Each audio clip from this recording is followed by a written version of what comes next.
Hello दोस्तों, स्वागत है एक बार फिर से आपका मेरे चैनल में। दोस्तों, आज हम बात करेंगे। आपने 125 सीआरपीसी तो सुना ही होगा। अब आप लोगों को लगता है हाँ बिल्कुल सुना होगा। बहुत लोग बोलेंगे ये वही है जो पत्नी अक्सर पति पे लगा देती है मेंटेनेंस पाने के लिए। जो सामाजिक न्याय की धारणा है ना, वो सबसे ज्यादा जोर किस पे देती है? बूढ़े, बच्चे और लाचार लोगों पे। अब लाचार लोगों में वो महिला नहीं आती है। देखो, जो 125 में ना केस करती है पत्नी मेंटेनेंस पाने के लिए, उसमें ये लिखा गया है कि भाई व्यक्ति को मेंटेनेंस दिलाता है, उस व्यक्ति को दिलाते हैं जिसे उसने नेग्लेक्ट किया हो, रिफ्यूज किया हो, वो सच में हकदार हो, वो पूरी तरीके से डिपेंड हो सामने वाले पे। अब व्यक्ति का मतलब, इसका मतलब है कि वो महिला ही नहीं होगी, सिर्फ महिला पुरुष कोई भी हो सकता है। इसमें कानून ने किसी पे लिंग भेदभाव नहीं किया कि 125 सीआरपीसी बनाया गया है तो वो सिर्फ महिलाओं के लिए है, घर की बहू के लिए, सिर्फ घर की वो जो पत्नी के लिए बनाया गया है। किसी के लिए भी है, पति के लिए भी है, बूढ़े माँ बाप के लिए भी, कोई भी कर सकता है जिसे वो सामने वाला पर्सन उसे नेग्लेक्ट कर रहा हो पैसे देने के लिए, उसे मेंटेन ना कर रहा हो, उसे रिफ्यूज कर रहा हो, और उसे जब सच में जरूरत हो और वो पीड़ित हो सच में, तो इसलिए बनाया गया है और उनको मिलता है। बट आज की डेट में क्या करते हैं कि ऐसा लगता है कि बस सिर्फ महिलाओं के लिए बना गया है, और खासकर उस महिलाओं के लिए जिनके साथ कुछ गलत हुआ ही नहीं है, वो पीड़ित है ही नहीं, वो सिर्फ पीड़ित होने का नाटक करती है, झूठे केसों में पति को फंसाती है, आपके घर वालों को फंसाती है। अब 125 सीआरपीसी वो आप इतना छोटा मोटा मत समझो, बहुत काम की चीज। अगर आप इसको अच्छे से केस को लड़ो ना, तो पत्नी को वो क्या आपको सबक सिखाएगी, आप ही सिखाओगे। क्योंकि भाई सबसे बड़ा टास्क पतियों के लिए तो वही होता है कि भाई पैसे देना, और क्यों दे? जब हमने कोई अपराध किया ही नहीं है, जब हमने कोई गुनाह किया ही नहीं है।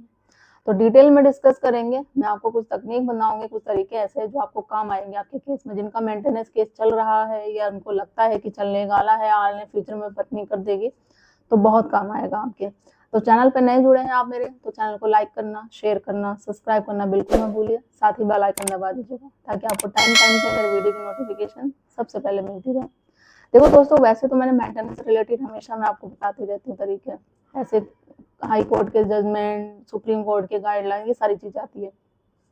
नहीं पता तो आप चैनल पे जाके मेरे देख सकते हैं, ठीक है। तो पढ़ी लिखी महिला हो तो नहीं दिया जा सकता। अगर महिला अपनी मर्जी से छोड़ के चली गई है घर, ससुराल छोड़ के, और वो रीजन नहीं बता पा रही है, बिना युक्ति युक्त कारण, कोई कारण नहीं है, और जो एलिगेशन लगा रही है उसका भी कोई सबूत नहीं है, बाद में वो खुद ही गलत साबित हो जाती है कि उसने सिर्फ सबक सिखाने के लिए, ये कोई भी ए टू जेड चक्कर है, तो उसके लिए उसने झूठे आरोप लगाए थे ससुराल वालों पर, पति पे तो है ही नहीं, और या फिर उसका रिश्ता और किसी के साथ है, वो अडल्ट्री में है। तो ये सारी जो सिचुएशन होती है ना, अगर आपके साथ हो रहा है, आपके साथ सेम केस आपके में, तो आप मेंटेनेंस देने से बच सकते हैं। आपको मेंटेनेंस देने की कोई भी जरूरत नहीं है, 125 में क्लियर मेंशन किया गया है। अब देखो इसके अलावा क्या है, जो ये नेग्लेक्ट और रिफ्यूज वर्ड है ना, ये दोनों वर्ड जो बना है सिर्फ महिलाओं के लिए नहीं बना है कि भाई सिर्फ महिलाओं को नेग्लेक्ट किया जाता है, रिफ्यूज किया जाता है। लिंग का कोई भेदभाव नहीं है। मेंटेनेंस का केस कोई भी कर सकता है, आपके घर में भाई हो, माता पिता हो, बहन भाई हो, वो भी कर सकते हैं, ठीक है।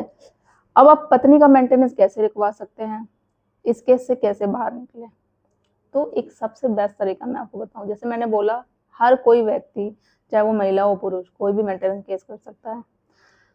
अब आपको क्या करना है, आपके घर में बूढ़े माँ बाप तो हैं ही, आप क्या करो, जब आपको मेंटेनेंस देने से बचना है ना, स्पेशली उस झूठी पत्नी से जिसको आप देना नहीं चाहते हैं, बिना बात के वो जो झूठे आरोप में फंसा रही है, तो एक सॉल्यूशन है, आप क्या करो, आप अपने माँ बाप से ना अपने ऊपर मेंटेनेंस का केस करवा दो।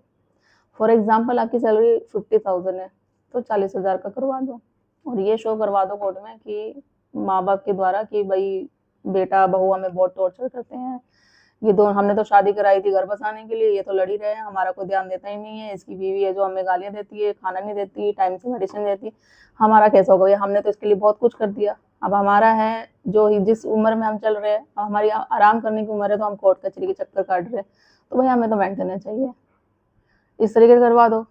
तो आप ये दिखा दो, हाँ भाई चलो ठीक है, इस तरीके से आप भी शो कर दो, ठीक है मैं 40,000 का माँ बाप ने किया है, मैं देने को रेडी हूँ, बचे 10,000।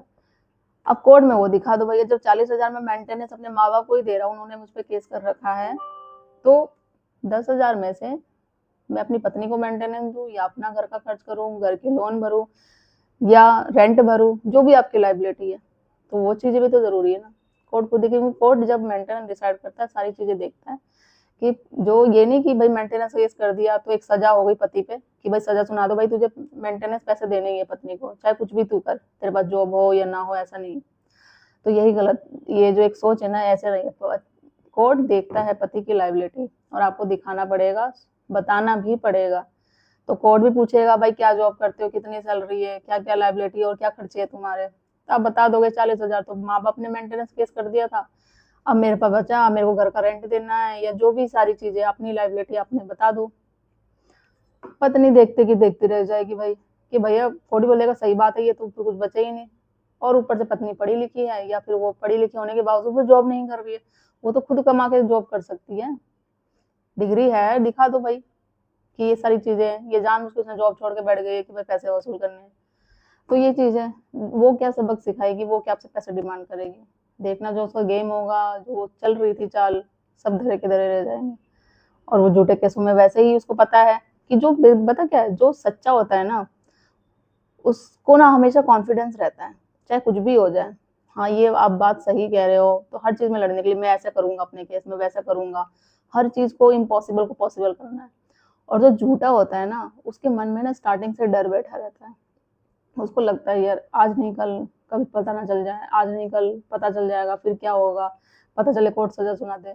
और ये डर किस में होता है, वो झूठी पत्नियों में।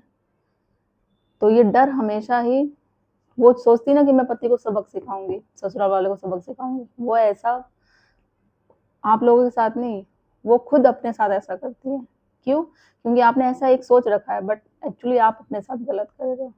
एंड ऑफ द केस एक ऐसा मोड़ आएगा, ऐसा ऐसी सिचुएशन आएगी जो आप पछताओगे, पछतावे के अलावा आपके पास कोई ऑप्शन नहीं बचेगा। माँ बाप कभी हमेशा साथ नहीं रहते, सपोर्ट एक टाइम तक करेंगे। फॉर एग्जाम्पल मानो आपका भाई है, आपका साथ दे रहा है अभी, कल उसकी भी शादी हो जाएगी, आपकी भाभी आएगी, क्या आपको लगता है लाइफ टाइम वो रख पाएगी? फिर लड़ाई झगड़ा फिर भी होगा कि भाई अपना घर छोड़ के यहाँ बैठी हुई है, सही तरीके से बात नहीं, इग्नोर करना, बहुत मैंने ऐसे सिचुएशन में देख रखा है। तो जब शादी के बाद लड़की का घर है, वो ससुराल ही होता है, उसको एक्सेप्ट करो आप। शादी के तुरंत बाद आप चाहोगे आपके हिसाब से घर चलने लग जाए, पति चले, सास ससुर चले, देखो चलाना नहीं होता, उनको समझना होता है, उस सिचुएशन में आपको ढलना होता है, एडजस्टमेंट करना पड़ता है। धीरे धीरे आप सोचते ना कि मैं अपने मायके की रानी हूँ, यही गलत बात होती है। एक्चुअली आप अपने ससुराल में रानी हो। अगर आप अच्छे तरीके से रिश्ते को लेके चलो, संभाल के चलो, सास ससुर की सेवा करो, थोड़ा बहुत एडजस्टमेंट करना पड़ता है, धीरे धीरे सब समझ में आ जाता है। तो वो चीजें हैं, थोड़ी मोड़ी जब नोक-झोंक हर एक रिश्ते में होती है, संभालिए। शादी करी है रिश्ता बनाने के लिए, इस तरीके से रिश्ता नहीं तोड़ा जाता है। अगर आपका केस थाने कोर्ट कचहरी में नहीं गया है, तो चांस दीजिए, बात के सलाह मशवरा करके रिश्ते को संभालिए। अदरवाइज तो अलग होने के बहुत सारे ऑप्शन हैं, कोई भी बता देगा, मैं भी बता दूंगी, और मैं बताती रहती हूँ। तो पहले एक चांस दो रिश्ते को। तो ये चीजें जो मैंने बताई है मेंटेन ना देने के लिए उन पति को, आपको बहुत काम आएगी, ऐसा करके देखो, सफलता जरूर मिलेगी। तो ज़्यादा ज़्यादा लोग तक शेयर कर दीजिए, जो आपके जैसे ही लोग पीड़ित हो, आपके फ्रेंड सर्कल रिलेटिव में, ताकि उनको भी काम आए। और चैनल को सब्सक्राइब करना बिल्कुल मत भूलिए। जल्दी मिलती हूँ मैं कैसे इन्फॉर्मेटिव वीडियो के साथ, तब तक के लिए थैंक यू।